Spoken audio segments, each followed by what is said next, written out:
Kalaboso ang isang street-level individual ng makuhanan ng iligal na droga sa kinasang bypass operation ng mga tauhan ng Zamboanga del Norte PNP. Patrolwoman Charlene Rose Gumanan sa report.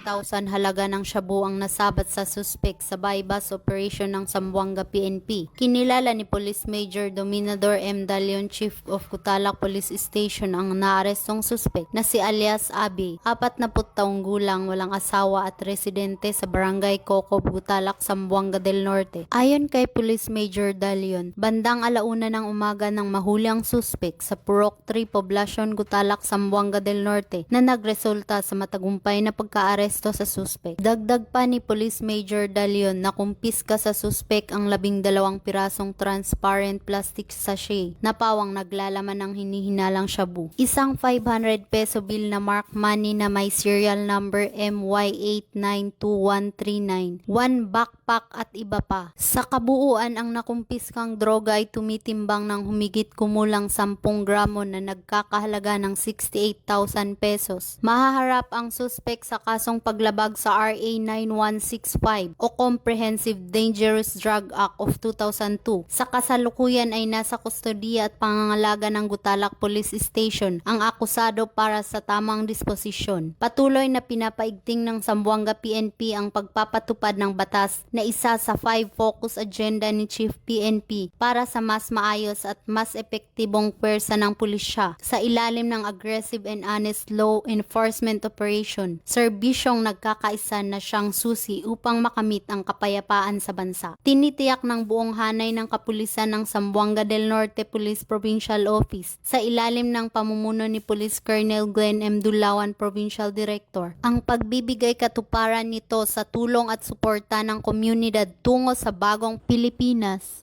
Mula dito sa Zamboanga Peninsula, ako ang iyong PNN correspondent, Patrolwoman Charlene Rose Gumangan, alagad ng batas, tagataguyod ng Balitang Pulis.